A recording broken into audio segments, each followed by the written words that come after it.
వేములవాడ రాజున ఆలయం గోశాలలో కోడెదూడల మృత్యు ఘోష కొనసాగుతూనే ఉంది. ఇవాళ మరో 10 కోడెలు మృతి చెందడంతో గుట్టి చప్పుడు కాకుండా మూలవాగులో గోశాల సిబ్బంది ఖననం చేశారు.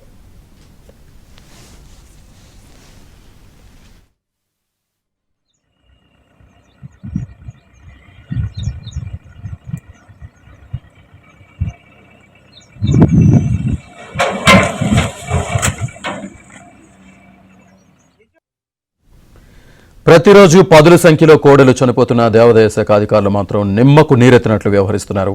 నిన్న 8 కోడెలు చనిపోవడంతో జిల్లా కలెక్టర్ స్పందించి తక్షణం పశు వైద్యాధికారులు గోశాలకు వెళ్లి పరిస్థితిపై నివేదిక ఇవ్వాలని ఆదేశించారు. వారు తూతూ మంత్రంగా పరిశీలించి మొక్కుబడిగా నివేదిక సమర్పించినట్టు తెలుస్తోంది.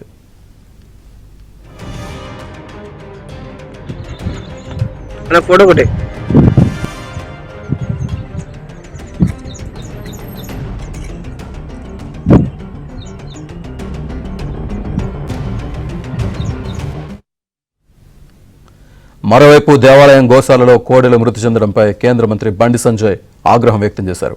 ఈ విషయంపై ఆలయ అధికారులతో మాట్లాడతానని అన్నారు. కోడెలు చనిపోవడం చాలా బాధాకరమన్న ఆయన అధికారులు నిర్లక్ష్యం చూపొద్దని అన్నారు.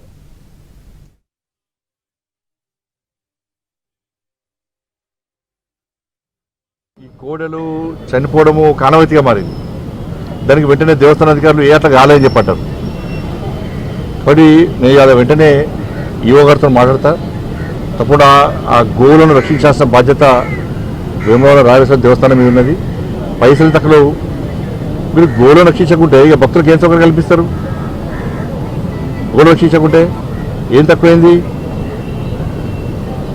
గతంలో కేసీఆర్ గారు వేసి రాజేశ్వర దేవస్థానం పైసలు తీసుకొని వేరే కాడ పెట్టాడు.